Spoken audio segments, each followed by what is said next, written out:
guys, welcome back to the Life of Study. I hope you all are well. Now, without time wasting, let's start the next topic. Okay, so here is the meaning economic activity.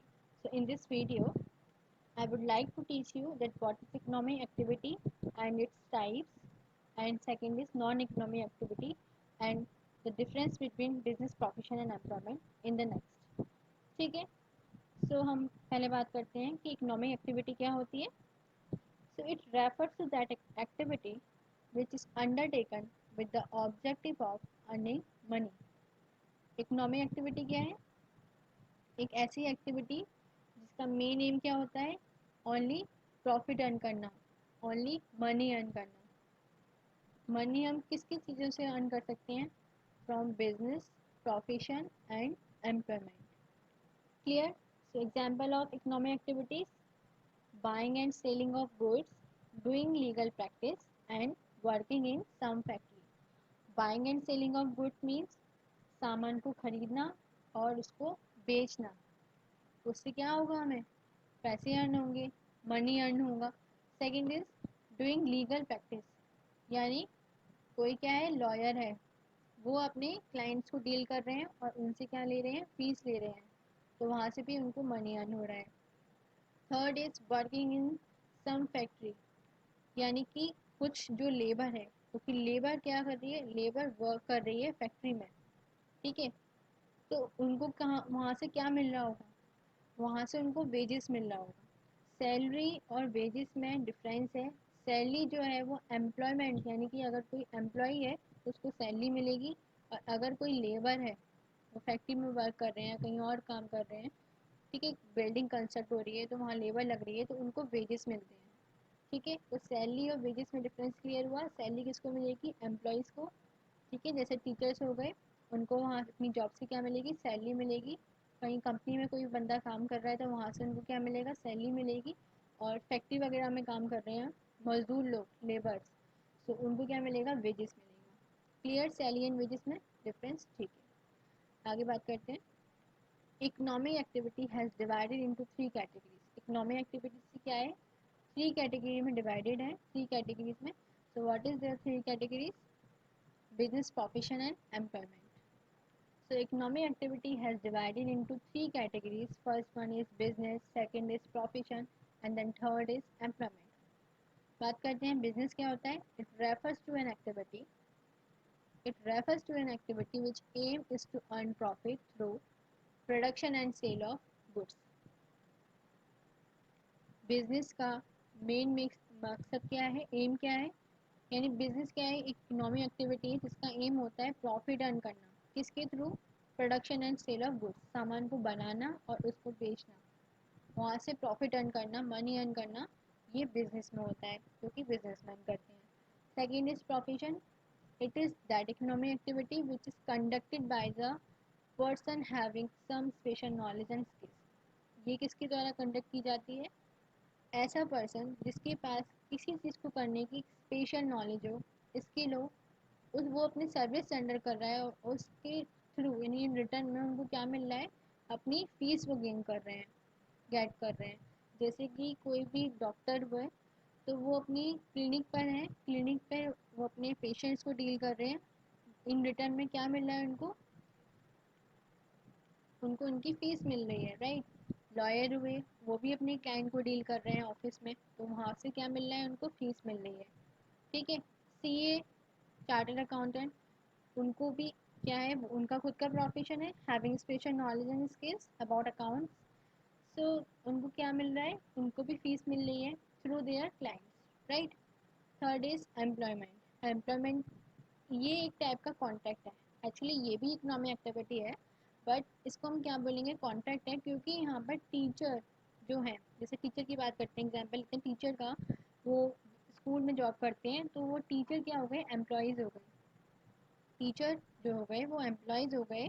वो क्या करते हैं? School में job कर रहे हैं, तो उनको क्या मिलेगा? रिटर्न में उनको रिम्यूनरेशन मिलेगा, मीन्स सैलरी गेन होगी. ठीक है, वो सैलरी लेते हैं.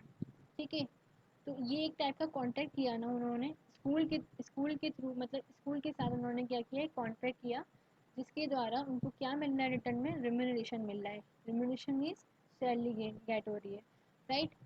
सो क्लियर हुआ बिजनेस प्रोफेशन एंड एम्प्लॉयमेंट के बीच में मीनिंग। चलिए now what is non economic activity. ऐसी एक्टिविटी जिसका मेन एम क्या होता है, only doing social work not to earn profit. Profit कमाना नहीं, मनी अर्न करना नहीं होता है, यहाँ पे सोशल वर्क करना होता है। It is that activity which aim at not earning money but only getting psychological and mental satisfaction such as doing social work. Clear. यानी कि इनका मेन एम क्या होता है, नॉन इकोनॉमिक एक्टिविटी कौन सी एक्टिविटी है, ऐसी एक्टिविटी जिसका मेन एम मनी अर्न करना नहीं होता है, बट क्या हो, उनको सेटिस्फेक्शन गेन हो, but only getting psychological and mental satisfaction through doing social work. ठीक है। यानी कोई भी सोशल काम कर रहे हैं वो सोसाइटी के लिए, कुछ पुअर पीपल के लिए, उनको कुछ क्लॉथ्स प्रोवाइड कराना है, यानी कुछ भी वो सोशल वर्क कर रहे हैं सोसाइटी के लिए। तो उनको क्या हो रहा है, उनको क्या रिटर्न में उनको मनी मिल रहा है, नहीं, बस उनको क्या मिल रहा है, एक सेटिस्फेक्शन मिल रहा है कि हमने किसी के लिए हेल्प करी, एक संतुष्टि मिल रही है, तो साइकोलॉजिकल और मेंटल सेटिस्फेक्शन मिल रहा है, राइट। तो क्लियर हुआ non economic activity and what is economic activity. Okay, मैंने आपको मीनिंग तो बता दिया कि बिजनेस प्रोफेशन और एम्प्लॉयमेंट क्या होता है, पर जब तक इन तीनों के बीच में डिफरेंस नहीं पता चलेगा, क्लियर नहीं होगा आपको अच्छे से, तो मैंने कुछ डिफरेंस लिए हैं इन तीनों के बीच में। ये टॉपिक मोस्ट मोस्ट 100% एग्जाम में आएगा, बहुत इंपॉर्टेंट है। बिकॉज ये भी पूछ सकते हैं वो कि बिजनेस में प्रोफेशन और एम्प्लॉयमेंट में डिफरेंस क्या है, तो what are the difference between business profession and employment, question बन सकता है एग्जाम में। और ये भी पूछ सकते हैं कि बिजनेस और प्रोफेशन में ही डिफरेंस पूछ सकते हैं केवल, राइट। या पूछ सकते हैं प्रोफेशन और एम्प्लॉयमेंट में डिफरेंस क्या है, और they can ask employment and business में डिफरेंस क्या होता है। ठीक है, तो बात करते हैं हम तीनों के बीच में डिफरेंस की। जैसे मैंने इस टाइप का डिफरेंस मैंने आपको इस तरीके से दिखाया है, आपको as it is question paper में ऐसे ही लिखना है, भले ही वो जो डिफरेंस के पॉइंट्स हैं वो ऊपर नीचे हो जाए, बट यहाँ पे मैंने 6 पॉइंट्स लिए हैं आपको क्लियर करने के लिए, समझाने के लिए। तो अगर देखिए आपको इसी तरीके से बनाना है, फर्स्ट कॉलम में बेसिस ऑफ डिफरेंस लिखना है जिसमें सारे डिफरेंस के मतलब मीनिंग आ जाएंगे। फिर बिजनेस प्रोफेशन एंड एम्प्लॉयमेंट में सेकंड थर्ड फोर्थ कॉलम में ऐसे लिखना है, और फिर यहाँ पर आपकी जितनी भी उसको डिस्क्राइब करना है फुल में डिटेल में यहाँ हम करेंगे। ठीक है, तो यहाँ मैंने आपके लिए 6 पॉइंट्स लिए हैं, देखते हैं इन 6 पॉइंट्स में डिफरेंस क्या है। आपको as it is question paper में ऐसे ही करना है जैसे क्वेश्चन में वो, अगर 5 मार्क्स क्वेश्चन आता है what are the difference between business profession and employment in 5 marks, तो 5 मार्क्स में आपको मिनिमम 6 पॉइंट तो लिखने ही हैं। अगर वो आपसे 3 मार्क्स में क्वेश्चन पूछते हैं इन तीनों के बीच में डिफरेंस, तो आपको 4 पॉइंट मिनिमम आपको लिखने हैं, क्योंकि जितने मार्क्स में क्वेश्चन वो पूछ रहे हैं, ज़्यादा उससे लेंथी क्वेश्चन मतलब आगे उतने मार्क्स में नहीं आएगा, 3 या 5 मार्क्स के आसपास ही क्वेश्चन आ सकता है।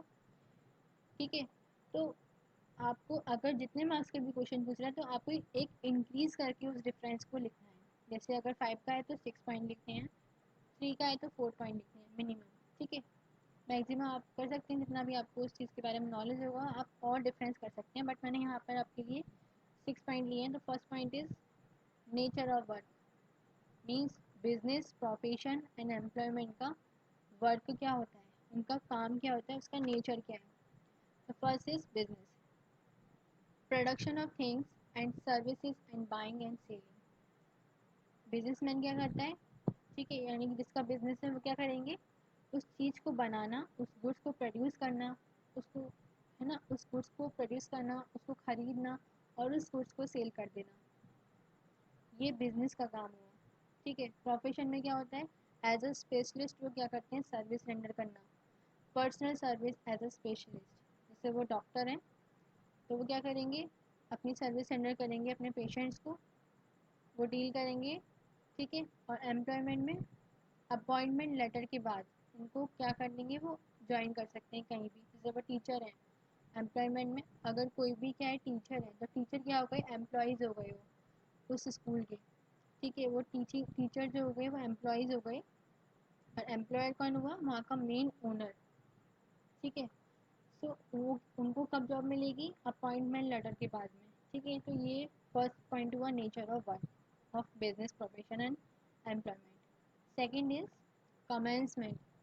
कमेंसमेंट का मतलब होता है स्टार्ट करना। ठीक है, यानी बिजनेस प्रोफेशन और एम्प्लॉयमेंट कैसे स्टार्ट हो सकते हैं बिजनेस में, जब तक एंटरप्रेनर, एंटरप्रेनर कौन होते हैं, एंटरप्रेनर बोलते हैं, हु इज एंटरप्रेनर, एंटरप्रेनर बोलते हैं बिजनेसमैन को, और एंटरप्रेनरशिप बोलते हैं बिजनेस को। ये आप नोट कर लीजिए, आपके लिए ही हेल्पफुल है, बिकॉज आपको ये इस चीज़ की नॉलेज होनी चाहिए कि एंटरप्रेनर का मतलब होता है बिजनेस, बिजनेसमैन, एंड एंटरप्रेन्योरशिप हो गया बिजनेस। ठीक है, तो it may be commence with the decision of entrepreneur. जब तक बिजनेसमैन का डिसीजन नहीं होगा, हम बिजनेस को कमेंस नहीं कर सकता कोई भी बिजनेसमैन। जब तक उसका मेन डिसीजन नहीं होगा कि हाँ मुझे बिजनेस ये स्टार्ट करना है, कमेंस करना है, तब तक वो नहीं कर सकती। सेकेंड इज प्रोफेशन, जब तक उनका डिग्री कोर्स कंप्लीट नहीं हो जाएगा, means it may be commence on completion of degree course. Means क्या हुआ, जैसे कि ले लीजिए एग्जांपल चार्टर्ड अकाउंटेंट का, सीए का, जब तक वो सीए नहीं बन जाते तब तक वो उस प्रोफेशन को हैंडल नहीं कर सकते, वो कमेंस नहीं कर सकते, उस प्रोफेशन को स्टार्ट नहीं कर सकते जब तक उनके पास सर्टिफिकेट नहीं होगा उस चीज़ का। ठीक है, वो उस प्रोफेशन को कमेंस नहीं कर सकती। सो वो कब कब कमेंस करेंगे, कब स्टार्ट करेंगे, जब उनका डिग्री कोर्स कंप्लीट हो जाएगा। ठीक है, एज इट इज़ लॉयर हो गए, डॉक्टर हो गए, ये भी इसमें आ जाएंगी प्रोफेशन में। Third is employment. एम्प्लॉयमेंट कब कमेंस कर सकते हैं, ज्वाइनिंग ड्यूटी पर, जब भी उन्होंने ज्वाइन कर लिया, उन्होंने स्टार्ट कर दी अपनी जॉब, है ना, entering into a service agreement. अब उनको अपॉइंटमेंट लेटर मिल गया कि आप यहाँ पे अपॉइंट कर सकते हैं इस जॉब में, बस उन्होंने क्या किया, ज्वाइन कर लिया। लाइक टीचर, कोई भी एम्प्लॉयज़ हो गया। ठीक है, जैसे कि किसी कंपनी में वर्क करते हैं तो वो भी हम यहाँ पे बोल सकते हैं। Third is qualification. बिजनेस के लिए क्वालिफिकेशन ज़रूरी नहीं होती। बिजनेसमैन वो अपना, उनके पास उस चीज़ के बारे में, मतलब ये उनके पास है कि उनका खुद का बिजनेस है तो वो अपने बिजनेस को स्टार्ट कर सकते हैं। तो नो मिनिमम क्वालिफिकेशन रिक्वायर्ड, उसके लिए ज़रूरी नहीं है। ठीक है, कि हाँ यहाँ पे क्वालिफाइड होना नहीं ज़रूरी है इतना। प्रोफेशन में यहाँ एब्सोल्यूट यहाँ तो बहुत ज़रूरी है, क्योंकि जैसे कि अगर कोई भी सीए है, डॉक्टर है, तो उनके पास नॉलेज तो होनी चाहिए ना उस चीज़ के बारे में, सर्टिफिकेट तो होना चाहिए कि ये उन्होंने कितना क्वालिफाई किया हुआ है। ठीक है, तो यहाँ प्रोफेशन में ज़रूरी है, formal qualification is absolute necessary. और टीचिंग में, मतलब सॉरी, एम्प्लॉयमेंट में formal education is not necessary, यहाँ इतनी ज़रूरी नहीं है। ठीक है, बस थोड़ा बहुत नॉलेज होना चाहिए उस चीज़ के बारे में जिसमें वो काम कर रहे हैं। ठीक है, तो अब बात करते हैं, fourth point is risk. What is risk, risk means danger, यानी कि कोई भी खतरा लेना। ठीक है, बोल सकते हैं हिंदी में खतरा लेना किसी चीज़ के लिए, जैसे बिजनेस में यहाँ बहुत ज़रूरी होता है। Risk is more necessary in business, because जब तक बिजनेसमैन रिस्क नहीं लेगा, रिस्क नहीं उठाएगा उस अपने बिजनेस के लिए, तो वो ये उसको ये नहीं मालूम चलेगा कि उसको प्रॉफिट हुआ है लॉस हो। ज़रूरी नहीं है कि हर बिजनेस में प्रॉफिट ही गेन हो, लॉस भी हो सकता है। तो रिस्क लेना बहुत नेसेसरी है। तो it involve high risk, business में ज़रूरी होती है रिस्क लेना। ठीक है, प्रोफेशन में इतना ज़रूरी नहीं है, लेकिन लेनी चाहिए, बट इतना नहीं होना चाहिए। लेकिन एम्प्लॉयमेंट में ज़रूरी बिल्कुल ही नहीं होनी चाहिए रिस्क, बिकॉज क्योंकि एम्प्लॉयमेंट में एम्प्लॉयज़ किसी के अंडर काम कर रहे हैं, उनका खुद का बिजनेस या प्रोफेशन नहीं है, वो एम्प्लॉयज़ हैं, किसी के अंडर काम कर रहे हैं, अपने एम्प्लॉयर के अंडर काम कर रहे हैं, लाइक टीचर। तो उनको रिस्क लेने की ज़रूरत नहीं है कि उनका बिजनेस है तो डूब जाएगा या नहीं, उनका खुद का बिजनेस होना होगा, वो तो एम्प्लॉयज़ हैं, right. Fifth point is object. Objective means aim, कि उसका मोटिव क्या है, बिजनेस का मोटिव क्या है, प्रॉफिट अर्न करना, टू अर्न प्रॉफिट। ठीक है, by through the buying and selling of goods and services. Profession में to earn profit through service, service render करके अपने क्लाइंट्स को, पेशेंट्स को प्रॉफिट अर्न करना, मनी अर्न करना, ये मेन एम है। और इसमें एम्प्लॉयमेंट में क्या है, इनकम के थ्रू अर्न करना, अपनी इनकम अर्न करना, किसके थ्रू, सैलरी एंड वेजेस के थ्रू। ये बताया मैंने आपको, सैलरी एंड वेजेस क्या होता है, सैलरी जो एम्प्लॉयज़ को मिलती है और वेजेस लेबर को मिलता है। ठीक है, तो उसके थ्रू जो भी इनकम अर्न होती है, तो ये मेन एम किसका है, एम्प्लॉयमेंट में। ठीक है, ये मेन एम है, to earn income through salary and wages. ठीक है, the the six point is last point, Code of conduct. Code of conduct means rules and regulation. Business में रूल्स और रेगुलेशन की कोई ज़रूरी नहीं है, ज़रूरत नहीं होती है, क्योंकि बिजनेसमैन को ज़रूरी थोड़ा है कि कुछ भी रूल्स माने हैं, वो रेगुलेशन उसको वो एक्सेप्ट करे, नहीं।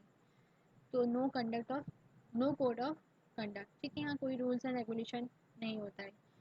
हाँ, लेकिन प्रोफेशन में ज़रूरी है, there is code of conduct, ठीक है, यहाँ रूल्स एंड रेगुलेशन ज़रूरी है, उनको मानने चाहिए।